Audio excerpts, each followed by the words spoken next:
that we're getting later on in the game, you're going to start seeing a lot of quick cycling, and just trying to get a little bit of chip here and there.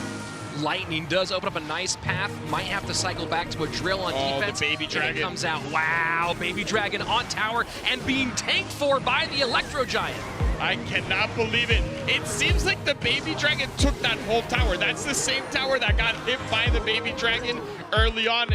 And this is why you don't want to play the 24th seed if his name is LCIOP. And as long as he's just able to defend these types of pushes, he should be okay. Snowball in on the Spear Goblins. One bat staying alive. Arrows not in time. And again, cannot connect. Zappy's trying to get past it, but that's the Skarmy picking things up. Snowball in for the Miner. That Miner's going to do some good damage here. 30 seconds left. Hire's right back in this one. Yeah, and I think he does have Mega Knight available this time around. He's not even going to use it. The Fireball was very aggressive out of him. We do have arrows, and Miner is chipping away. He has the Mega Knight for the Skelly Barrel as well if he wants to use it. Lead does go back to Hire for a second, but that's going to do him no favors at all. Miner goes into the inside spot, and the Skeleton King gets the pickup. Snowball trying to make some room. That's it. Can't do enough. LCIOP with the 2-0 sweep. He's moving on. I was about to say he needs to be careful with those guards, because if a dash is activated there, that Golden Knight from LCIOP would have hit tower, and slowly but surely LCIOP is taking full control here. Cannon Cart does get taken down by the Log. Miner in Mega Minion high, but the defensive Mega Minion goes to the Miner, not to the offensive. Pressure doesn't matter either way, does hold on, but it is LCIOP ahead by about 1,000 or about 700 HP. Yeah, this is the first real dash we get out of Morton on the other side of the field. I'm not sure if that Golden Knight will live. It does not, unfortunately for him. I think he was just off of his second dash there. If he was able to get that connection, it would have been amazing to get him back in the game, but that was overall a very good push for him. Poison pressure in for Morton. Miner goes to the back this time. Poison high, not on all the spears, but will help take down a bit of that. Golden Knight in the front tanking. This is a lot coming down the pipe from Nova's LCIOP. Yeah, this is very scary. He does catch the dash yet again, so Morton being very smart about those guards, not getting caught with the opposing Golden Knight. But Morton is back in this. Those poisons and miners have been so brutal to LCIOP because he doesn't have guards. It seems a little bit like the situation that we saw earlier with Mini Minter. One player has something to really catch that miner over and over again, while the other player is just struggling to keep it off. Oh, wow. And that was a very, very nice early guards from Morton, protecting both the back, the sides, and the front, and able to hold on with the catch. Right now, LCIOP up by a little over 100 HP, but here we go. Poison in, Miner in, and a nice switch there by Morton to go Miner to the front. We are very tight. Lightning in 146. This is very, very close. Morton has to get damage in very quickly before that Lightning finishes things up. Yeah, Miner is going to come in here, but he catches it with his own Miner. What a catch. And a Lightning block. Oh my word! Log down! Morton gets the log, 18 HP, unbelievable! Oh my word! Pull that in the booth, RF. That was an insane finish here. That's what you want at World Finals. Was just, praising the fact that he hasn't really gone to wall breakers. He hasn't been predictable. This could have been a lot worse, but this is still a lot of damage coming in. Quite a bit in indeed, and just like that, the lead will go the opposite direction, 1406 to 1542. Morton is going to have to get some more damage in quickly. In triple elixir, he does outcycle, but it's going to be an issue with that bar barrel and that cage. What he has to do is try to force out that cage with the Archer Queen so that he's able to get that wall breakers push that he did earlier on.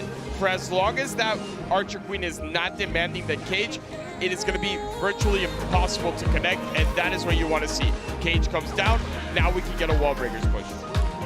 Rascals coming in hopefully just in time on Morton's side, and they do get in front to stop the connection from the flying machine, but Poison gets a ton of value. LCIOP putting on very, very good pressure right now with the final 50 seconds in triple. He needs to start, really throwing those barrels out. You need to throw those goblin barrels out. Try to get one of them to connect. Even one stab will be enough. Here we go. We got the barrel out. He needs to go defensive now. Cage should come in. Beautiful cage up high, but that flying machine just doing so much work. and not able to get the Archer Queen on the flying machines. Now 2 princesses, and the mark though, 8:06, 23 seconds left, and one very important point here, Eric. No big spell, no direct damage at all in the deck of Morton. I'm not gonna say my take again on no big spell because you already know where I stand with that. Just too risky. Last game, no big spell, no direct damage, even though you do have that barrel.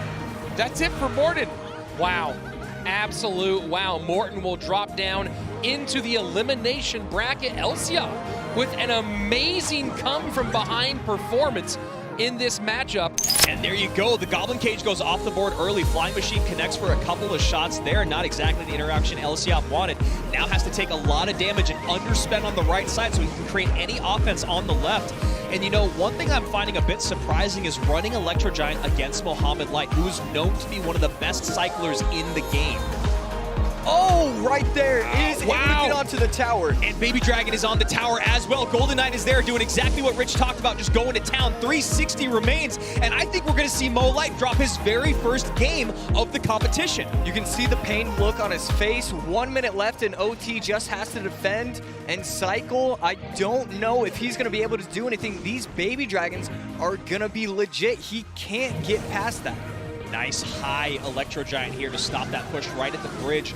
I'm not 100% sure with the new King Tower, or the new level 11, if NATO plus Lightning is enough, and it appears it probably is not. As you can see, LCIOP just going to commit to this right-hand side. Electro Giant on the tower, another great Lightning in, and he's just pouring it on. Yeah, I love what he's doing right here. He's going to use the Lightning on the right lane, not worried about the tower damage.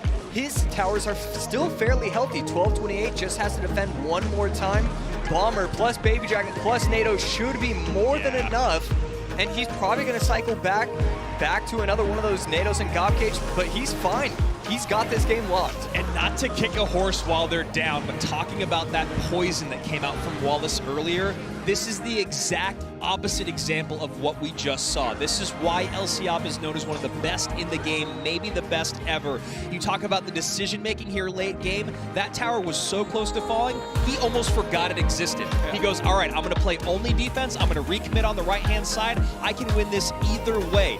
That interaction specifically. And this time he's going to take that on his own and get some damage in on the right-hand side here. Nice EQ to come in on top of those Spear Goblins. You have to use your building in these situations. You are giving up way too much damage. You're allowing your opponent to get all the way down to 790.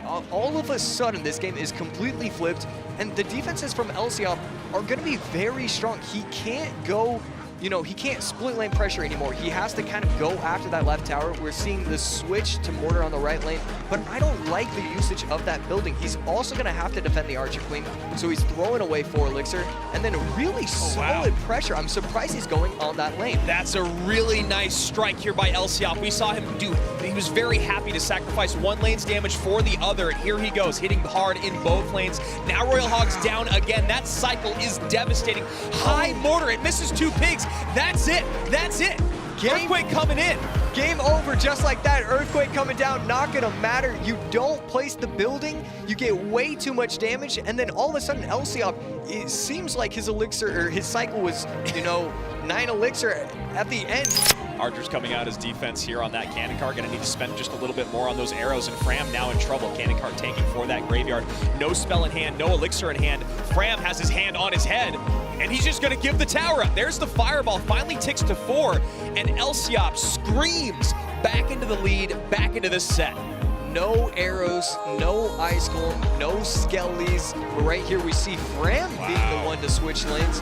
Valk on top of the Dark Prince. Arrows are gonna come down, and there we go. Art is able to hit the archers, but a nice little cleanup. Ice Golem to protect, not allowing the cannon cart to pass. We'll see what LCIOP wants to do. He does pull the trigger on the fireball. Now Skeleton's piling up at the end. He does get a little bit of lucky RNG there. 312, 207 plus whatever Snowball does now in a level 11. Not going to be enough. He needs to get around twice in spells, getting another graveyard down on the board. Not going to be able to protect that at the bridge, but not going to be the end of the world. 653, and we see the Mortar. I was really expecting that he was going to go in with the aggressive graveyard, but really good patience right there. Oh look at that, Tesla's not on the Mortar. So now Skellies have to distract. Fireball in, that's it. Snowball.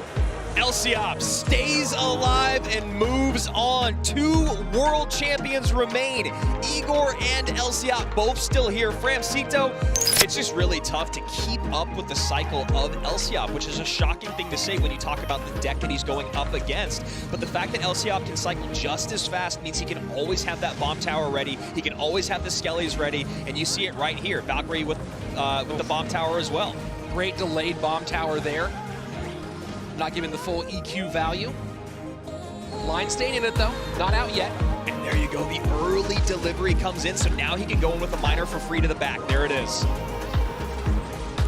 Piggies to the right-hand side, Valk playing defense, and much closer than you think. 11:05 to, well, now that EQ changes things. Did that EQ just go off 7 times? I don't even know. 697 to 11:05. Did he cycle 2? Am I crazy?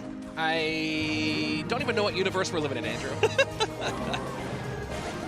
Nice delivery up high here with the bomb tower. Easy defense once again, and this is just a cycle race, man. And you see the little pre-EQ there as well, just making sure the damage gets on, the skeletons get taken care of, and that's going to be a GG well played. Very, very nicely done. Best he could do for line, but LCIOP just had his number. Yeah, LCIOP looks dialed. He looks scary right now. I mean,